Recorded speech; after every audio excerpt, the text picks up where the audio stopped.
Good morning, PFUMC Sunday School friends. Thank you so much for joining us here virtually online for our lesson today. Last week, we learned about Joseph interpreting dreams. And this week, we hear more about his interpreting dreams, not for the cupbearer or the bread maker, but this week for Pharaoh himself. Now, the cupbearer, Joseph had asked him to remember him, and the cupbearer did not. But 2 years later, the Pharaoh was talking about dreams, and the cupbearer was like, wait, I know a guy. And so he was able to interpret the Pharaoh's dreams. So let's read our scripture next as we learn about Joseph interpreting the Pharaoh's dreams.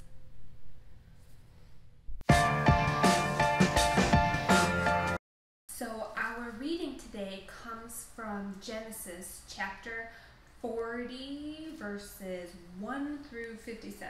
And like I have with the other passages, I've kind of condensed it a little bit because it's a long read. So when 2 full years had passed by Pharaoh, he had a dream. He was standing by the Nile when out of the river came up 7 cows, very fat, and they grazed among the reeds. At the same time, 7 other cows, ugly and gaunt, came up out of the Nile and stood beside those on the riverbank. The cows that were ugly and gaunt ate up the sleek and fat cows.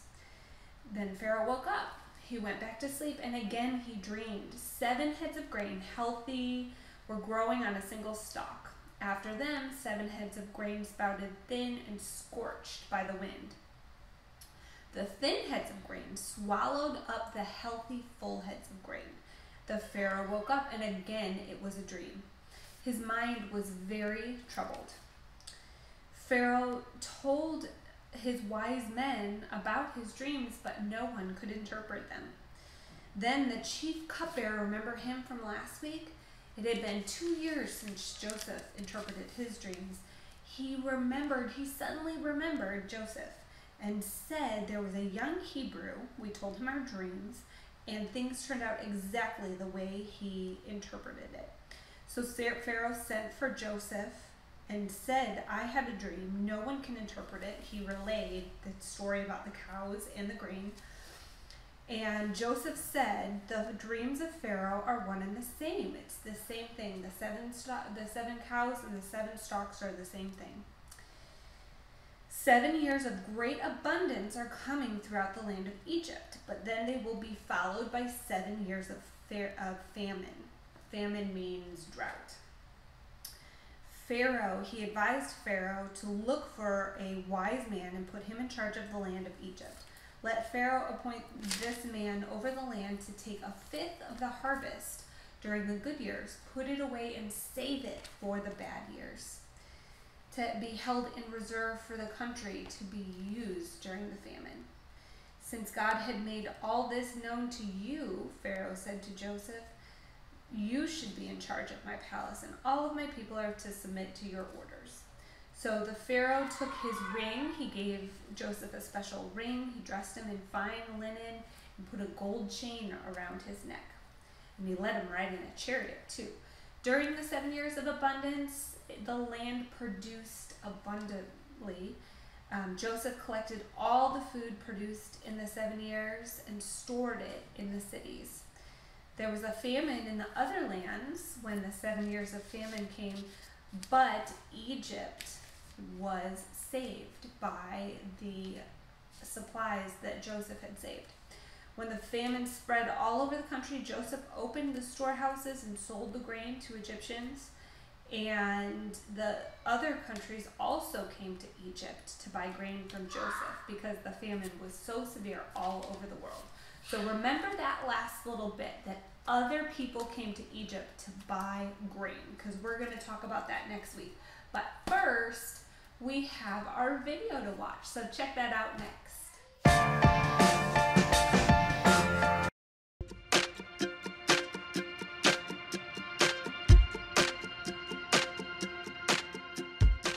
Hi friends, it's Abigail. In today's story, Joseph has an opportunity to help interpret dreams again.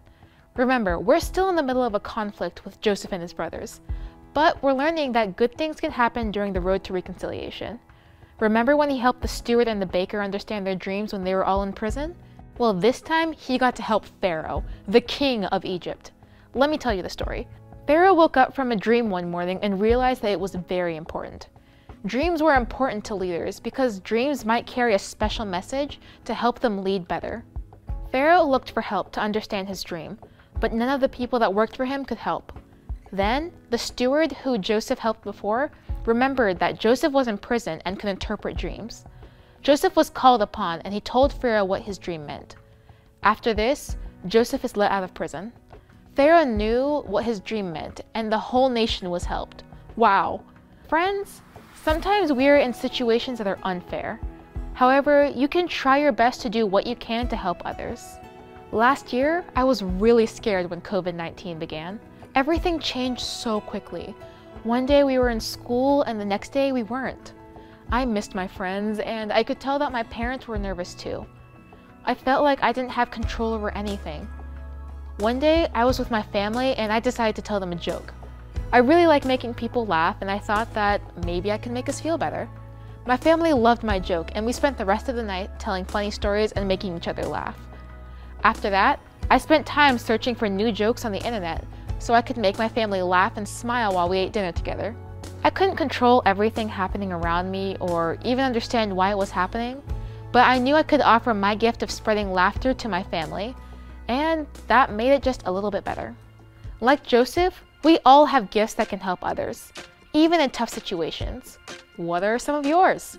I bet you can think of a lot. In conflict, it can be easy just to focus on the bad parts of the situation. But remember that you have gifts to help even in ways that might seem small. Now, it's your turn to wonder.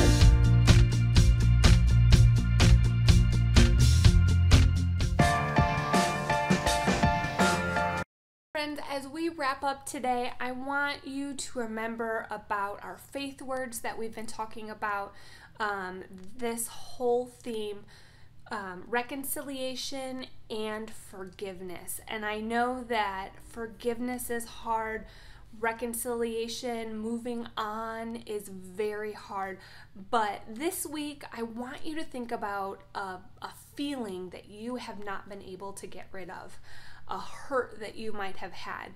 And maybe you can grab a bottle of bubbles if you have one and blow the bubbles. And every time a bubble pops or a bubble goes away, one of those hurts.